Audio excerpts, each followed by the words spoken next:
Welcome to Cerner Hacks Pitfalls episode. In this episode, we're going to teach you 3 quick things that you can do to avoid medical errors. And if you don't watch any other episodes of Cerner Hacks, make sure you watch this one. So stay tuned.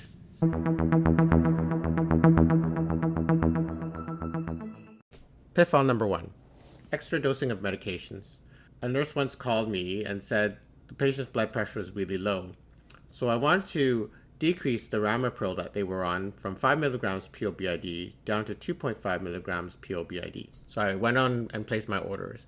So as you can see here in this example, the patient already had the 5 milligrams BID the day before and had the 5 milligram dose in the morning. The blood pressure was, let's say, 95/40, and I wanted to decrease the medication down to 2.5 milligrams POBID.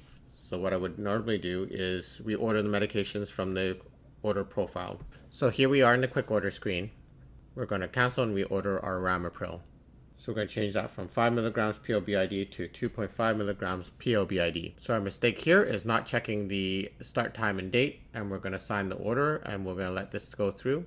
So we're back in the MAR summary, and what have we done here? So we can see that they got the 5 milligram dose at 0900 hour this morning, and they had low blood pressure, and we decreased the ramipril to 2.5 milligrams POBID with the thought that the next dose will be in the evening. But look what happened here. They put an extra dose at 2.5 milligrams right now and then another one this evening. And this could potentially be a problem, especially if the patient has low blood pressure and you're giving them an extra dose of the ramipril at the lower dose. So this is an issue that you have to avoid. And we do that by looking at the start time for the next dose. So we're back at the order profile page, and the correct way to cancel and reorder this is to click on cancel reorder, and we want 2.5 BID. And now we note the start time and date, and instead of starting right now, we want our next dose at 2100 hours. Then we click order for signature. Pitfall number 2, ordering a medication with a specific time prior to the first scheduled dose of medication. What do I mean by that? Let's say if there's a medication that's going to be ordered BID first thing in the morning, before the first dose is even being given, and you set a time for that. You're going to create an error that will cause the BID medication to be given TID. Let's incorrectly order this, and I'll show you what I mean. So I want this patient to be started on apixaban BID, and I want them to start at 0700 in the morning. So I'm going to scroll down, and I want my first start time to be 0700. And what I didn't notice then is that the next time will be at 0800 hours, and the time after that will be 2100 hours. So let's see what happens in the MAR summary when we put this through. Fast forward 1 day later, and here you see your order for apixaban 2.5 milligrams POBID starting at 0700 hours in the morning. And you can see that they got their first dose at 0700 hours. But then Cerner also queued a 0900 hour dose as well as the 2100 hour dose. So you can see here it was dose TID, which was not your intention, because you wrote 2.5 milligrams POBID. So why did that happen again? It's because Cerner had scheduled 2 doses, one at 0900 hours and one at 2100 hours, but you had inadvertently added a third dose by setting the first dose time at 0700 hours. So lesson to be learned here is always notice when that first dose is going to be given for the day. If you're going to set a time before that first dose to be given, then it will be given an extra time during that day. So in a case like this, if you're giving a dose prior to the first scheduled dose of the day, it's probably better just to let Cerner default the first dose to whatever time it naturally would set, rather than changing the start time. Pitfall number 3.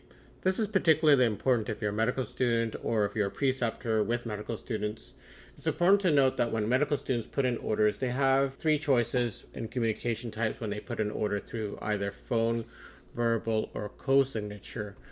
It's important to note that no matter what they choose, the order will go live immediately. So that means it doesn't matter if they even choose co-signature required, it will go through and nurses can activate it right away without any review of the staff member. So how do we avoid that situation?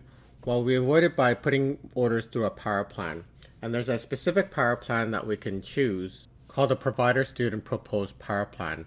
And you can pull this up with any order screen, and you just type in student proposed, and this will pop up, modify the details. So what that will do is open this blank power plan, and here you can just add whatever orders you want, such as acetaminophen, let's say Q4HPRN. So then we can keep on adding orders to this power plan. Looking at another one. So here we go. We have the acetaminophen and the Gravol in the provider student proposed power plan, and we go sign off on that. And then that'll go into the inbox for the preceptor to sign off on the medications. So of course I just said that any orders that go into a power plan do not get activated right away. So that's all power plans. So that doesn't matter if it's a DVT prophylaxis power plan or if it's a medical admission power plan. All of those will not go through until it's signed off by the preceptor. So important if you're a medical student to make sure that your preceptor signs off on all your admission power plans, because sometimes you'll be sitting there with your staff member, you'll be putting your orders in, going over the results, you go to sign it off, everyone assumes that the orders are set and ready to go. You've put in that you've verbally gone over the medications with the physician and you go to sign it and nothing happens and everything's still in a plan setting and it won't activate until the preceptor will actually sign it off. So it's very important to do that as a power plan especially if you're doing admission orders, and that's a big pitfall.